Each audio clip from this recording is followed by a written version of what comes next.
ओम नमो भगवते वासुदेवाय। ओम नमो भगवते वासुदेवाय। ओम भगवते वासुदेवाय। ओम नमो भगवते वासुदेवाय। ओम नमो भगवते वासुदेवाय। श्री सत्यनारायण महाराज की जय। चिंतन श्री गुरुदेव दत्त परम पूज्य स्वामी शिवों महाराज की जय।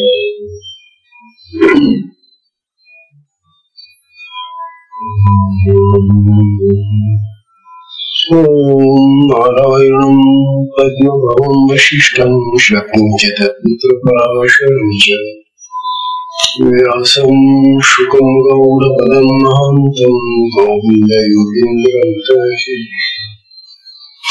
श्रीशोकाचार्यमथास्य पद्मनाभं च हस्तामलकं च शिष्यम् अमृतकं वार्तिककारमन्यानसद्गुरुं सन्ततमनन्तम् श्रीहरि प्राणानामालयं करुणालयं नमामि भगवत्पादं शङ्करं शङ्कराचार्यं केशवं बादरायणं सुप्रभाषितो वन्दे नित्यं शुद्धं निराभासं निराकारं हिरण्यं नित्यबोधं चिदानन्दं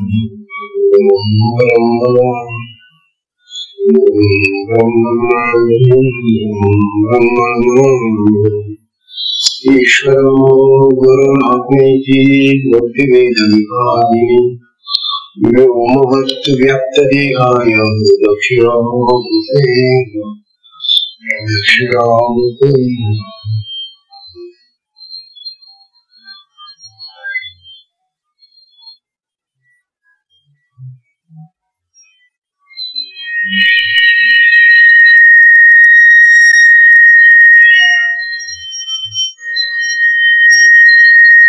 श्री सद्गुरु महाराज की जय।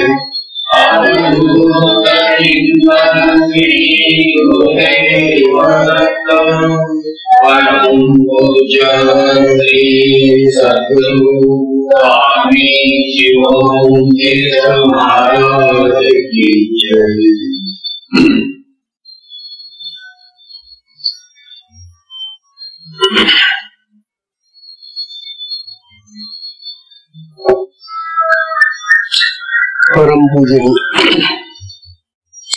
परम पूजनीय श्री सद्गुरु स्वामी शिवों तीर्थजी महाराज यांच्या असीम कृपा प्रसादाने हा शक्तिपात मार्गावरचा सत्संग आपला सुरू आहे। सत्संगामध्ये विषय चाललेला आहे लक्षणांचा। लक्षण कशी असतात? आपण आदर्शच्या सद्गुरूची लक्षणे पाहिली, त्यानंतर असत गुरूंची लक्षणे पाहिली, जे गुरु होण्याला लायक नाहीत अशीही गुरूंची लक्षणे आपण पाहिली। त्यानंतर आता आपण पाहून राहिलो आहोत की शक्तिपात दीक्षा घेण्याला योग्य असा साधक कसा असावा। त्याला सत शिष्य असं म्हणतात। तेव्हा सत शिष्याची लक्षणे कशी असावी, म्हणजे त्याच्या अंगी कोणते गुण असले पाहिजे, म्हणजे त्याला दीक्षा द्यावी। आणि तसे गुण जर त्याच्या अंगी नसतील आणि जर त्याला दीक्षा दिलेली आहे तर त्या भक्ताने त्या साधकाने तसे गुण मिळवण्याचा प्रयत्न केला पाहिजे। आता बघा कशी गंमत होते. दीक्षा घेण्यापूर्वी त्याच्यामध्ये ते सद्गुण नाहीये आणि दीक्षा घेतल्यानंतरही त्याला माहिती नाही कोणते सद्गुण पाहिजे. मग तो काय म्हणणार? शक्ती काय करेल त्याला? शक्तीचं जे कार्य आहे आधी त्याला घडवते, ती बनवते, तयार करते, अनुकूल करते. तेव्हाच तो शिष्यता ना. जसं कुंभार मडकात ते मडकं तयार करण्यापूर्वी ती माती किती रमतो. हे बघा ना, ती माती साधी माती आणतो तो, परंतु त्या मातीला पाणी काढून त्याच्यामध्ये चिखल करून तुडून तुडून तुडून तुडून त्याला असे गोळे तयार करण्यावर. मडकं बनवण्याचा गोळा जर तयारच होत नसेल त्या मातीतून, तर मडकं काय तयार केलं? मडकं तयार. तसा हा जो साधक आहे, हा साधक होण्यासाठी योग्य असे सद्गुण असलेला नसला, मग तो साधक तरी कसा होईल? आता दीक्षा घेऊन तो साधक झालेला आहे, खरं दीक्षित झालेला आहे आणि नसतो बिचारा साधना. पण त्याला हे माहिती नाही की आपल्यामध्ये कोणते गुण असले पाहिजे. मग या साधकाला दीक्षेपूर्वीही सद्गुण नाहीये आणि दीक्षा झाल्यानंतरही कोणते सद्गुण आपण प्राप्त करायला पाहिजे हेही माहिती नाहीये. आणि असा साधक साधना करतोय, शक्ती त्याला कोणतं रूप येईल त्याला. म्हणून कमीत कमी काही सद्गुण प्राप्त करण्याचा तर प्रयत्न करावा माणसाने. तर ते ऐकून ठेवले पाहिजे ते गुण कोणते असायला लागतात. तेव्हा सत्शिष्याची लक्षणे सांगताना अनेक ग्रंथकारांनी या शक्तिपात मार्गामध्ये येण्यासाठी लागणारे जे आवश्यक लक्षण आहेत, गुण आहेत, त्यांचं वर्णन केलेलं आहे. काल आपण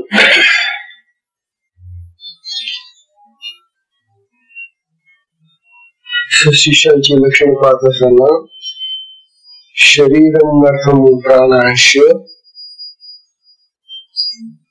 सद्गुरुभ्यो निवेदयेत्या गुरुभ्या शिक्षते योगम शिष्य इति अभिधीयते. तेव्हा शास्त्र असं सांगतं की जी व्यक्ती तन म्हणजे शरीर, मन, धन, प्राण आणखी काय त्याच्याजवळ जे असेल ते गुरुला समर्पित करून, हे गुरुदेवा हे सगळं तुझं आहे, माझं काही नाही. हे शरीर तुझं, हे माझं मन तुझं, माझा प्राण तुझा, माझं असलेलं धन तुझं, आणखी काय जे काय माझं जे मी निघून झालो आहे ते तुझं आहे. असं तू म्हणा केव्हा गुरु काढून मी घे तुमच्याकडून. जसं देवाला आपण नैवेद्य घेऊन जातो, देव खाऊन देतो का ते? मग घोडू नको देवाला देऊ का नको असं काय म्हणतात. अरे देवाच्या नैवेद्यासाठी तुम्ही ताट केलेले आहे, त्याच्यामध्ये काय जे तुम्ही बनवलेले चांगले पद्धत ते सगळे टाकाल ना. त्यात काट कसं का बरं? तर बाबा आज काय विचार आहे, आज 2 वर्षाचाही शब्द नाही. आता सारखे जाय ठेव बाबा काय राम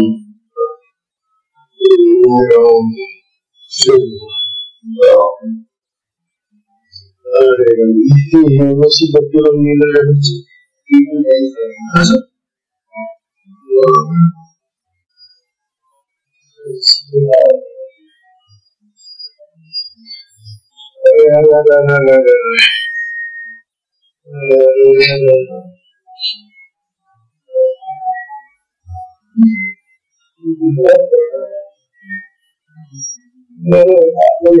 काय पण तुम्हाला ऐकायला येईल का आता? येईल असं काय करा.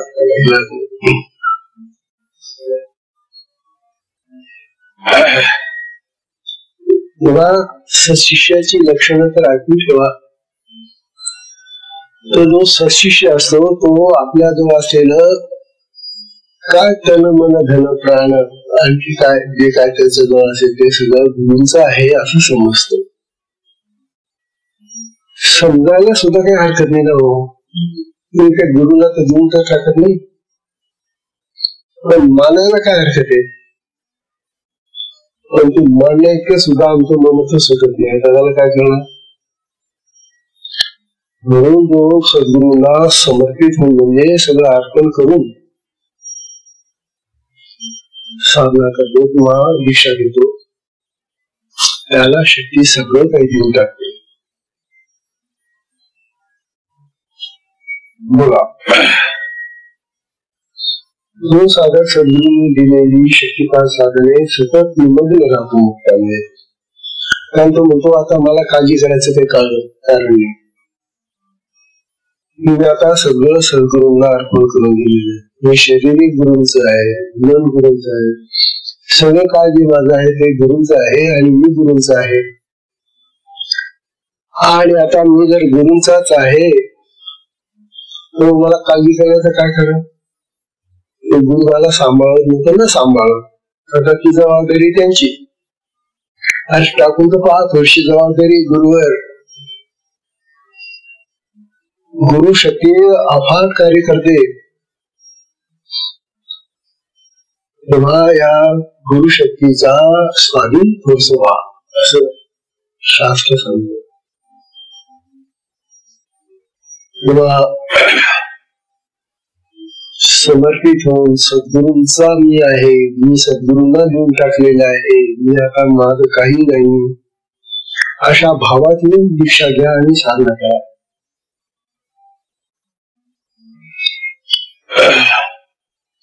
शक्ती आधी शुद्धी करते. शक्तीचं कार्य हे आहे की हा जो आता नवीन झालेला दीक्षित साधक आहे याच्यामध्ये जी घाण आहे, जे मल आहे, जे दोष असतील आधी त्यांना बाहेर काढते आणि त्याला शुद्ध करण्याचं कार्य करते. हे शुद्ध करण्याचं कार्य म्हणजे शक्तीला साधक घडण्याचं कार्य, घडवण्याचं कार्य. कारण तो साधक जर अंतःकरणाने शुद्ध राहिला नसेल, बाहेरून शरीराने किती कपड्यांनी किती शुद्ध असू दे, परंतु वरून चांगले शुद्ध कपडे घालून बसलेला आहे परंतु आत अंतःकरण जर मलिन असेल शक्ती काय करेल. शक्ती त्याला मुळीच काही लाभ देत नाही. म्हणून आधी अंतःकरण शुद्धी करतो की त्याचं सगळं शरीर शुद्धी करतो की असा हा शुद्धीचा प्रकार चाललेला असतो. आणि ज्या वेळेला मग असं सगळं अंतःकरण शुद्ध होतं त्याच्यामधून त्याचा अहंकारही निघून जातो. या अहंकारामुळे अनेक दोष निर्माण होतात. तो अभिमान, अहंकार, गर्व, ताठा तोही त्याचा निघून जातो, तोही कळून जाते शक्ती.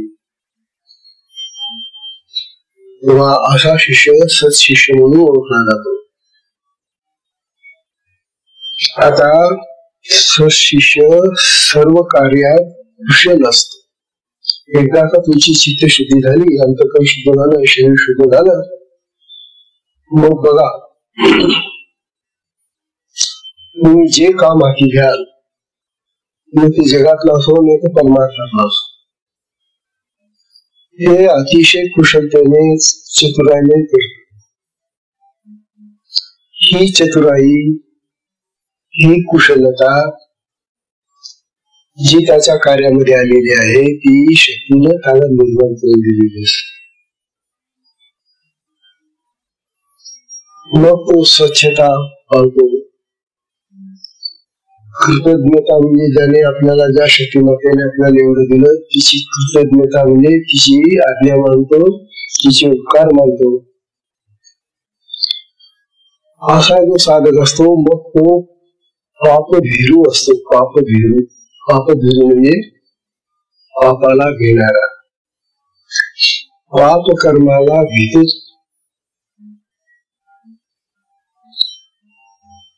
तेव्हा पाप कर्माला भिणारा खरा साधक होतो. ज्याला पाप करण्यामध्ये काहीच भय वाटत नाही. काय काय त्याची वृत्ती असेल, काय त्याचा स्वभाव असेल बघायला नाही.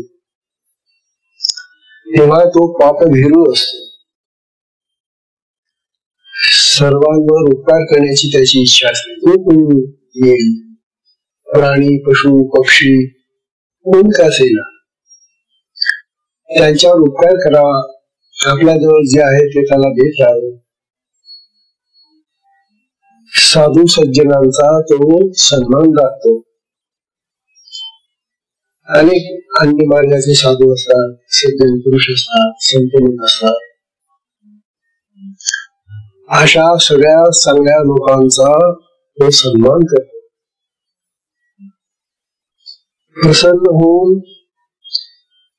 प्रसन्न होऊन अनुकूल वर्तन करतो. त्याच्या ठिकाणी धर्मावर, नीतीवर श्रद्धा असते. बघा, जे धर्मकार्य आहे, धर्माचं जे स्वरूप आहे, नीतीचं जे स्वरूप आहे, त्यावर त्याचा विश्वास असतो. तो विनम्र राहतो, नेहमी नम्र राहतो. आस्तिकता त्याच्या अंतःकरणामध्ये आता उभी झालेली असते. आस्तिकता म्हणजे देव आहे, भगवान आहे, ईश्वर आहे, ब्रह्म आहे. कारण या गुरुभावामुळे आणि शक्तीमुळे त्याला आस्तिकता दिलेली आहे. तो आस्तिक बनतो. त्याच्या ठिकाणी दानशीलता निर्माण होते. देव आस्तिकता मानतो, देव मानतो, देव, गुरु, सज्जन, संत यांना मानतो. मग त्याच्या ठिकाणी दानशीलता येते. दान करण्याची इच्छा निर्माण होते. आपल्याजवळ जे कमवतो आपण जे मिळवतो त्यातून थोडासा दानासाठी पैसा दिला पाहिजे. दान हे पुण्याचं कार्य आहे, म्हणून तो पुण्य कमावतो. आणि पुण्याचे फायदे तुम्हाला माहितीच आहे की पुण्याने आपल्याला सुख प्राप्त होतो. म्हणून तो दान करतो. असं आपण सर्वांचं हित पाहण्याची त्याची वृत्ती असते. म्हणून आपण सगळे एकत्र येतो त्यावेळेला सगळ्यांचं हित म्हणजे सगळ्यांचं कल्याण ज्यात आहे ही गोष्ट सगळ्यांनी करावी असं तो म्हणत असतो. माझं तुझं नाही करायचं. भेदबुद्धी सोडून द्या आणि सगळ्यांनी आपल्या हिताचं, आपल्या कल्याणाचं करावं असं त्याची इच्छा असते. त्याच्या ठिकाणी विचक्षणा म्हणजे मोठी चातुर्य बुद्धी असते. उत्साह असतो कार्यासाठी. तो आळशी नसतो. उत्साह, चांगलं कार्य आहे ना, भगवंताचं कार्य आहे ना, सगळ्यांचं कल्याणाचं कार्य आहे ना, सगळ्यांना लाभदायक आहे ना, मग त्याच्यामध्ये तो उत्साह दाखवतो.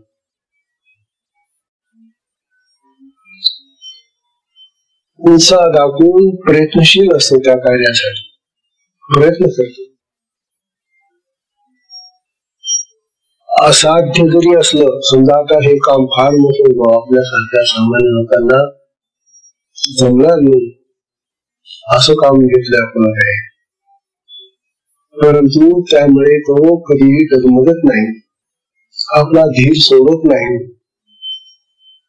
तो उत्साहाने, धैर्याने आता जे कार्य घेतलंय ना आपण ते आपण पूर्णच करावं म्हणून असाध्य ते साध्य करतो. जे साध्य होणार नाही ते साध्य करण्याचा प्रयत्न तो करतो. कारण त्यावेळेला ते कार्य सगळ्यांच्या कल्याणाचं असतं. असं जे असाध्य कार्य त्याने हाती घेतलेलं असतं त्यामध्ये त्याला ही शक्ती मदत करते. गुरु शक्ती तर इतकी अफाट आहे, इतकी समर्थ आहे की त्याने त्याच्या कार्यामध्ये शक्तीला जर आव्हान केलं, शक्तीला जर बोलावलं, हे माते आता तूच मला याच्यामध्ये तारशील, त्या शक्ती त्याला या न त्या कार्याने त्याला मदत करते. बघा, आणि मग ते असाध्य ते साध्य करणारं हे स्वरूप आहे ते कार्याचं, ते कसं करतो तो सगळ्यांना पसंत पडेल असंच करतो. असं नाही की आपल्या मताने आता आपण कार्य केलेले आहे तर माझ्या मताला जे वाटलं ते मी करतो, असं नाही. तर सगळ्यांना पसंत पडलं पाहिजे ते काम, सगळे प्रसन्न व्हायला पाहिजे त्या कार्यामध्ये, अशी त्याची दृष्टी असते. तेव्हा असं अनुकूल कार्य करणारा प्रमादरी चुका करत नाही, दोष राहू देत नाही, तपस्या करणार, यासाठी त्याला खूप कष्ट करावे लागतात, त्याला तप म्हणतात. तत्व असा जो शूरवीर बंदी आहे, साधक आहे, त्याला शास्त्र सांगतं की अशा माणसाला, अशा साधकाला आत्मज्ञानाची, ब्रह्मज्ञानाची ही शक्तिपात दीक्षा दिलीच गेली पाहिजे. कारण अशा माणसाला जर आपण दीक्षा दिली तर त्या दीक्षेने आणखी तो ब्रह्मज्ञान प्राप्त करून अनेकांचा उद्धार करेल, अनेकांचं कल्याण करेल तो. म्हणून ही शक्तिपात दीक्षा देताना साधनता असा सद्गुण शिष्य जर मिळाला, सगळे हे आता केलेले सगळे गुण त्याच्यामध्ये आहेत, असा जर शिष्य मिळाला तर गुरुला फार आनंद होतो. गुरु म्हणतो माझं कार्य हा चांगलं कार्य करून पुढे. तेव्हा अशा साधकाला दीक्षा द्यावी. त्यानंतर पुढे सत्शिष्य म्हणजे चांगला सत गुणवान, हा सगळ्यांशी हितकर आणि दूषण रहित असतो. दूषण म्हणजे वाईट दोष नाही त्याच्यामध्ये. तो परिमित आणि आनंदप्रद भाषण करतो, तो जास्त बदल नाही करत. परिमित म्हणजे थोडकं, नुसतं बोलण्यातूनच फार प्रमाद घडतात आणि चुका घडतात बरं. म्हणून माणसाने आपली जीभ ताब्यात ठेवावी. थोडं बोलावं परंतु ते गोड बोलावं, चांगलं बोलावं. जास्त बडबड करण्यामध्ये एखादा शब्द असा काही वाईट निघून जातो आणि तो झोंबणारा असतो. म्हणून शक्यतो साधकांनी जास्त बडबड करू नये. शिवतीर्थ महाराज कसं म्हणायचे आमचे की आश्रमात येणाऱ्या साधकांनी आधी तोंड बंद केलं पाहिजे, कारण हे तोंड फार भंडावणार आहे, भांडण लावणार आहे. किंवा हे तोंडच आपलं जेव्हा उघडलं जातं त्यामधून जे शब्द बाहेर पडतात ते शब्द जगाचे, संसाराचे, प्रपंचाचे, अनेक कष्टांचे, दुःखाचे असे असतात. महाराजांची दृष्टी अशी होती की तुम्ही आश्रमात आलात ना, तुमचे श्रम नाहीसे व्हायला पाहिजे ना. आश्रम, तुमच्या श्रमांना विश्रांती मिळाली पाहिजे ना. मग ही विश्रांती तुम्ही असं तो बघून काही काही बडबड करण्यामध्ये कशाला घालवता. तोच प्रपंचाचा, तो संसाराचा विचार, ते जगाचं राजकारण, त्या जगाच्या गोष्टी, दोन शिष्य जरी एकत्र आले तरी ते सुरू करून महाराजांनी आम्हाला सांगितलं होतं सुद्धा, स्वामीजी आप ऐसा करना, ऐसे 2-4 शिष्य तैयार करना। कैसे क्या करना? उनको कहना कि जहाँ बातें चल रही ना उनके पास जाना, और वो किस विषय पर बातें कर रही है वो बातें सुनकर उनको कहना कि ये बातें बंद करो, स्वामी जी चाहते हैं कि यहाँ किसी में बात करना। असे 5-6 लोग तुम्ही तयार करावे, विशेषतः बायांमध्ये 2-3 बाया अशा तयार करा, आणि बायांमध्ये संसाराच्या गोष्टी जास्त झाल्या, माणसंही करतात संसाराच्या गोष्टी, परंतु आश्रमामध्ये आल्यानंतर तुम्ही चूक राहायला पाहिजे, या संसाराच्या भानगडी पडायचं नाही, गोष्टी करायच्या नाही। तुम्हाला जर चूक राहता येत नसेल तर झोपून जा बाबांनो, त्यांना अंथरून द्या आणि त्यांना सांगा की कोपऱ्यामध्ये तुमचं असं नाव झोपून जा, किंवा झोपल्यामुळे तरी बरोबर बंद होईल त्यांची। म्हणून बघा, आश्रमामध्ये आल्यानंतर या आश्रमाच्या बाहेर जे जग आहे त्यातल्या गोष्टी आणू नका आश्रमामध्ये, त्याच्यामुळे वातावरण दूषित होऊन जातं। शिवंत महाराजांचा उपयोग फार उपयोगी पडला मला,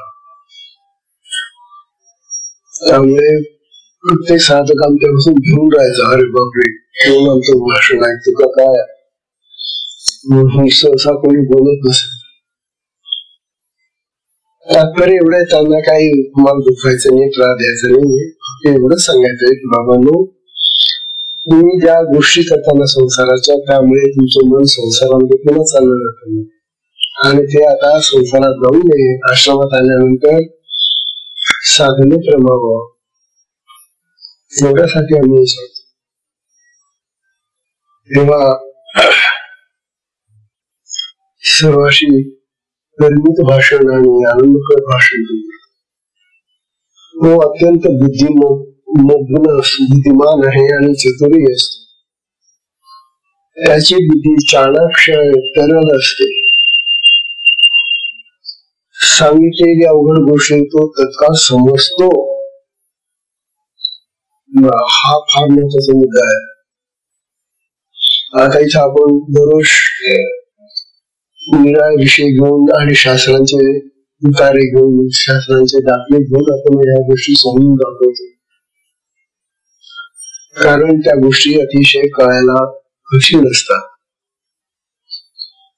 आता जी गोष्ट कठीण आहे ती शास्त्रकारांनी जरी उदाहरण देण्याचा प्रयत्न केला आणि तरी जर आपल्या ध्यानात येत नसेल मग काय करण्यात आला उपाय? तेव्हा शास्त्र असं सांगतं, वास्तविक तुमच्या बुद्धीच्या जाणण्याच्या पलीकडे नाही नसते। थोडासा प्रयत्न केला, चांगलं एकाग्र चित्त केलं तर त्या एकाग्र चित्ताने तुम्हाला ती गोष्ट सहज समजू शकते। आम्हाला एकाग्र चित्त करण्याची सवय नाही, आमचं मन चित्त पांगलेलं असतं, आणि असं कोंडिस्त पांगलेलं जे मन असतं ना ते मग या अवघड गोष्टी समजू शकते। एकाग्र चित्ताने एक ध्यान लावून आपल्याला हेच ऐकायचं आणि हे समजून घ्यायचंय, अशा एकाग्रतेने ते ऐका आणि मग तुम्हाला कसं दिसेल ती बुद्धी तुम्हाला बरोबर उकलून दाखवेल हे रहस्य।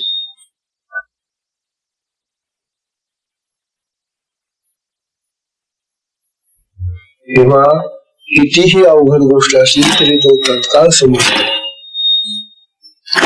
असा बुद्धिमान शिष्य दीक्षेचा चांगला अधिकारी असतो।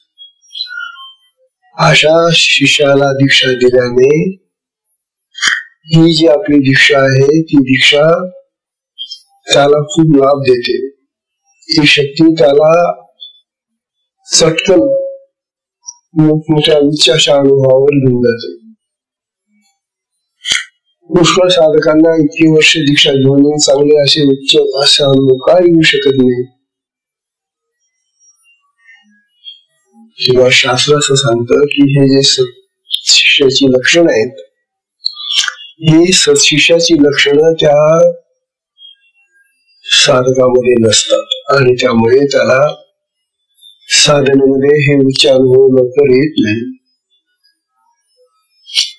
म्हणून हे साधकांनो, आपण सगळे एकाच मार्गाचे आहोत. आपल्याला ज्या गुरुंनी ही दीक्षा दिलेली आहे ती दीक्षा फार मोलाची दीक्षा आहे. त्या दीक्षेने अतिशय मोठमोठे असे अनुभव चटकन येतात, जे अनुभव अन्य मार्गामध्ये प्राप्त करण्यासाठी आयुष्याचे अनेक वर्षे निघून जातात. इथं ते काही क्षणामध्ये थोड्या काळामध्येच आपल्याला प्राप्त होतात. इतकी उत्तम साधना आपली मिळालेली असताना आपल्याला काही करायचंच नसतं, शक्ती आपल्याला ते प्राप्त करून देते. म्हणून हे उत्तम गुण अभ्यासा. बघा, त्यानंतर सशिष्याला आपली स्तुती करणं आवडत नाही. हा एक चांगला गुण आहे.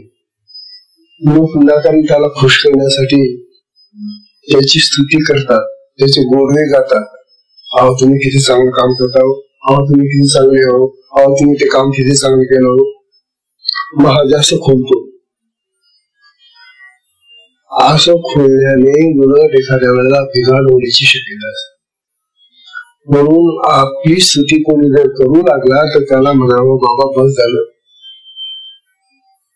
तू माझ्यापेक्षा श्रेष्ठ आहे, तुझी स्तुती मी करायला पाहिजे, तू काय करतो माझी स्तुती, असं म्हटलं तर मग तो गप्प होईल. तू जी माझी स्तुती करून राहिला, तू मला वाकवून राहिलाय ना, अरे माझ्यापेक्षा तू श्रेष्ठ आहे बाबा, मी तुला नमस्कार करतो असं म्हणा तुम्ही, मग तो बंद करेल. तेव्हा आपली स्तुती गोडवे ऐकणं चांगलं नाही. जशी आपली स्तुतीच ऐकणं चांगलं नाही, तशी निंदा ऐकणं चांगली नाही. तो आपली निंदा करतो आणि इतरांची निंदा करतो. निंदक, निंदा करणं म्हणजे दोष दाखवणे. परंतु खरे जे दोष आहेत ते दाखवता दाखवता तो आणखी दोष लावतो आपल्याला. जे नाही ते दोष दाखवतो. अशी जी निंदा आहे ती निंदा ऐकणं सुद्धा वाईट आहे. निंदा ऐकण्याने मनुष्याची मनस्थिती बिघडून जाते. माहितीये तुम्हाला कोणी शिवी दिली, तुम्हाला कोणी वाईट शब्द बोलला, तुमच्या तोंडावर असलेलं हास्य लगेच बदलून जातं. तुम्हाला लगेच राग यायला लागतो, क्रोध द्यायला लागतो, म्हणजे विकार तयार होतात ना. म्हणून निंदा ऐकण्याने क्रोध येतो. स्तुती नको, निंदा नको का बाबा. बघा, तो प्रसन्न मनाने दुसऱ्यांचे चांगले काम करण्यास तत्पर असतो. काय स्तुती वगैरे नाही, दुसऱ्यांचं जे चांगलं कार्य आहे त्या चांगल्या कार्यामध्ये तो मदत करायला तयार होतो. चांगले तेव्हा एखादा साधक एखादं चांगलं काम करत असेल तर त्या कामामध्ये हा मदत करतो त्याला. हा असा जो साधक असतो तो जितेंद्रिय असतो. जितेंद्रिय म्हणजे इंद्रियांवर ज्याने विजय मिळवलेला आहे, आपली इंद्रिय जिंकून घेतलेली. इंद्रिय जितेंद्रिय होणं फार मोलाचं आहे बरं. शब्द लहान आहे जितेंद्रिय, परंतु आपली जी 10 इंद्रिय आहेत ती 10 इंद्रिय आपल्या ताब्यात राहिली पाहिजे. ते तसं होत नाही आपलं. ते मन आहे ना ते भक्त विचित्र आणखी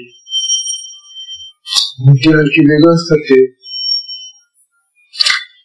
किंवा या मनाला आणि आपल्या ह्या सगळ्या इंद्रियांना आपल्या ताब्यात ठेवलं पाहिजे. आणि हा ताब्यात ठेवण्याचा जो भाग आहे हा साधकाला तेव्हा मिळतो की ज्या वेळेला संयम वाढतो. त्याचा संयम आत्मसंयम जेव्हा वाढतो त्याच वेळेला तो इंद्रियांवर ताबा ठेवू शकतो. आणि आत्मसंयम करण्यासाठी त्याची शक्ती जी आहे ती उन्नत व्हावी लागते. त्या शक्तीचा आधार घ्यायला लागतो. म्हणून जितेंद्रिय मनुष्य फार उपयोगी असतो. बरं, जितेंद्रिय जो आहे ना तो नेहमी संतुष्ट राहतो. कारण त्याने आपल्या इंद्रियांवर ताबा मिळवलेला असल्यामुळे त्याला कुठल्याही इंद्रियाचा असा भोग घेण्याची इच्छा राहत नाही.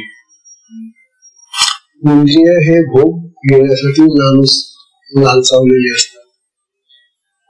आणि तो भोग मिळाला नाही इंद्रियांना की मग नाराजी येते, दुःख येते. म्हणून असे जे जितेंद्रिय साधक असतात ते आपल्या इंद्रियांना अशा भोगाकडे जाऊ देतात आणि नाराज होतात. ते नेहमी प्रसन्न असतात. बघा, असा जो ब्रह्मचारी शक्ती संपन्न जितेंद्रिय साधक आहे तो शक्तिपात मार्गाचा अधिकारी बनतो. पुढे गुरुकडून त्याला ती दीक्षा प्राप्त झाल्यानंतर ती शक्ती त्याला गुरु स्वरूप प्राप्त करून देते. पुढे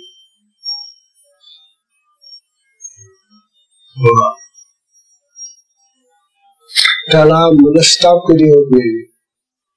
त्याला दुश्चिंता कधी लागत नाही. चिंता कधी करत नाही. मानसिक पीडा त्याला नसतात. आणि या सगळ्या मानसिक पीडा, दुश्चिंता, मनस्ताप ह्याच्या आहे ना याच्यानेच आपलं डायबिटीस आणि हा जो कोणता ताण आहे ना तुमचा ब्लड प्रेशर, ताण, हे ताण वाढतात, बीपी वाढतात. कशाने? मनस्ताप करण्याने, दुश्चिंता करण्याने. बरं, मानसिक पीडा, दुःख, त्याच्याने मनाचे रोग तयार होतात. आणि जो मनाने रोगी झाला त्याला आधी म्हणतात. ह्या आधी त्याला लागतात, मनाचे रोग त्याला लागतात आणि मग व्याधी जडतात त्याला. मग शरीराला ते जडतात. आधी मन रोगी होत आणि मनाचा परिणाम शरीराला होतो. पण मन शरीरामध्ये राहतं ना. म्हणून ज्याला मनाचे रोग लागलेले आहेत, मानसिक पीडा आहेत, मनाचे ताण आहे, तो मनुष्य शारीरिक रोगाला बळी पडतो. म्हणून मनाला स्वच्छ ठेवा. मनाला ही दुःख, ही पीडा येऊ देऊ नका. आणि ते आपल्या साधनेने प्राप्त होते. मनाला स्वच्छ करणारं कार्य हे शक्तीचं कार्य आहे, आपलं नाही. आपल्याला काही करता येणार नाही त्या मनाला. त्या मनाला किती बोध द्यावं तुम्ही, त्याला किती सज्जन सज्जन म्हणावं तुम्ही, त्याला सज्जन करेल. त्या मनातली घाण उपसण्यासाठी शक्ती नसावी लागते. कारण त्या मनाला जे काय अनेक प्रकारच्या आधी जडलेल्या आहेत, रोग जडलेले आहेत, पीडा जमलेल्या आहेत, त्या उचलून काढण्यासाठी शक्ती त्याच्यामध्ये शिरते आणि त्याला ती स्वच्छ करते. तेव्हा मनाला निरोगी करण्याचं कार्य आपली शक्ती करते. म्हणजे आपली शक्ती ही मनरोगाची डॉक्टरीन बाई आहे. कशाला जातात डॉक्टरांकडे? किती गोळ्या खाल्ल्यावर मनाचा रोग घालवला. डॉक्टरचे तुम्ही सांगा. मनाचे रोग का डॉक्टर बघत होतो करतात. अनेक मानसिक रोगांवर उपाय करणारे डॉक्टर लोक आहेत, परंतु खरा डॉक्टर आपल्याजवळ आहे ना हो. हा खरा डॉक्टर ही महाशक्ती कुंडलिनी गुरुने आपल्याजवळ दिलेली आहे ना. अरे मग त्या डॉक्टरीन बाईला बोलवा ना, म्हणजे तिची साधना घ्या ना. त्या साधनेने ही शक्ती तुमच्या मनाचे रोग नाहीशी करते, मन शुद्ध करते, मन स्वच्छ करते, मनाच्या पीडा नाहीशी करते, मनाची दुःख नाहीशी करते.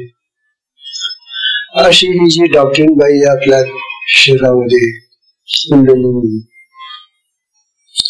महादेवता आहे, तेव्हा तिचं औषध घ्या. फुकट आहे आणखी ते,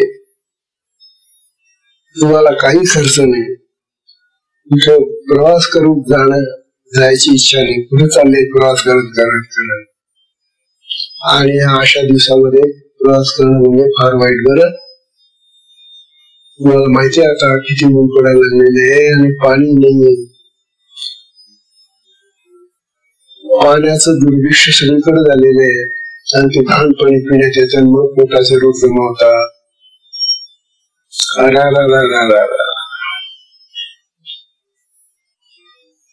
तेव्हा त्या देवतेची त्या कुंडलिनीची आराधना करा. तेव्हा मानसिक पीडा, शारीरिक रोग, चंचलता, दुःख, भ्रांती, संशय यापासून मुक्त जो साधक होतो तो नेहमी सद्गुरूंचे ध्यान आणि स्तुती करतो. या पीडा जर असल्या ना तर त्या पीडांमध्ये आपलं लक्ष लागतं. पहा तुम्ही, हे तर खरं आहे ना.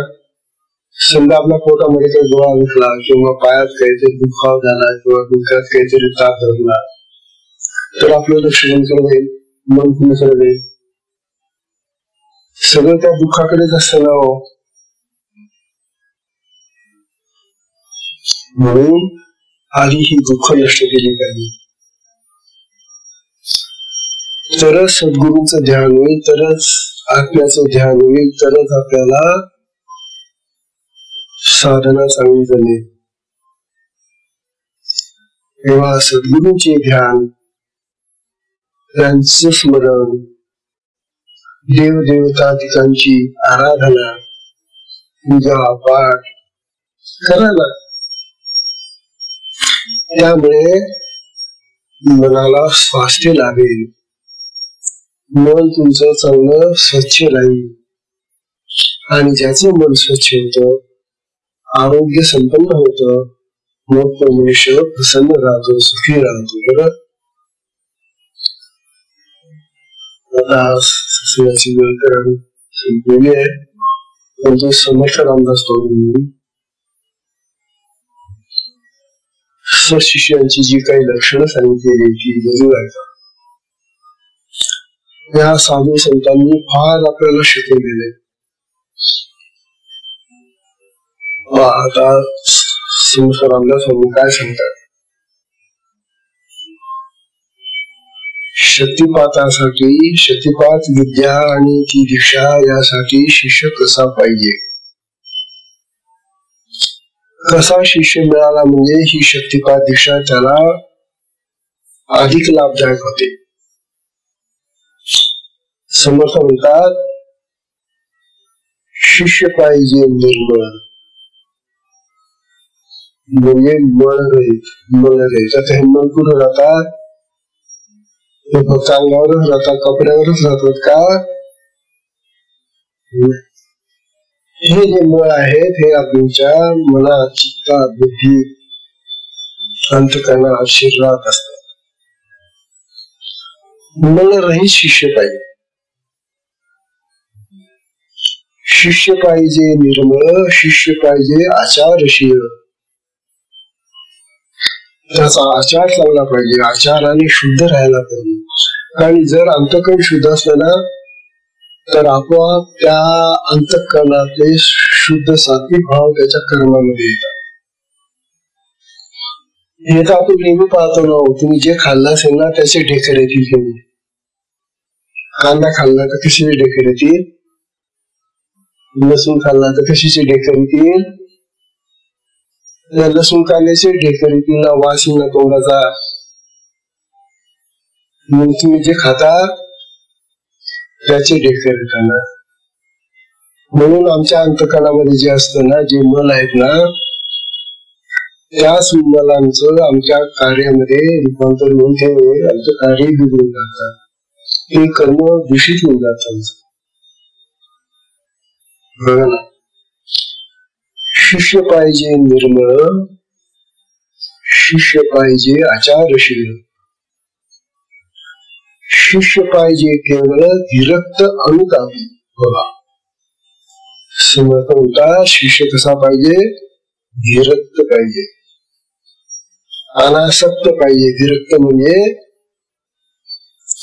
वैराग्य संपन्न, अनासक्त, आसक्ती नको त्याला. आणि अनुताप व्हायला पाहिजे, पश्चाताप व्हायला पाहिजे त्याला. एखादी गोष्ट चुकली त्याच्या हातून, एखादा प्रमाद घडला, एखादी चूक घडली त्याच्या हातून, तर त्याला त्याच्याबद्दल पश्चाताप व्हायला पाहिजे. ज्या माणसांना चुका करूनही त्या चुकाबद्दल पश्चाताप होत नाही, किंवा आपण चूक केली, आपण दोष केला हा असा पश्चाताप होत नाही, ती माणसं निसर्गट्ट बनतात आणि अधिकाधिक चुका पोचवण्याचा प्रयत्न करतात.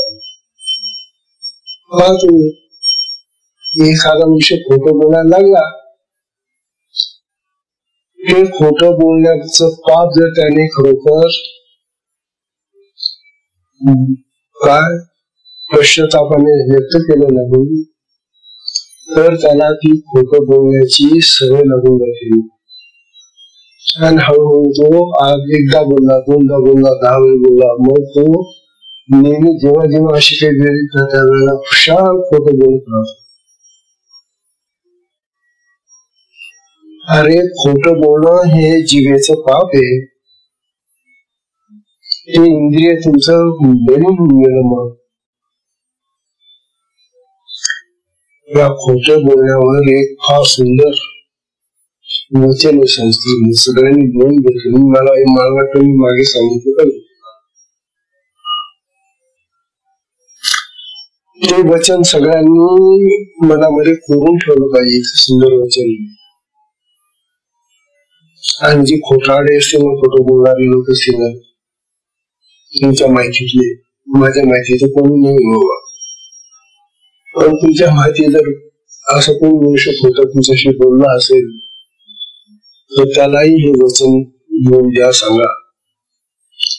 हे वचन असं आहे, यहा अनृतम वदति,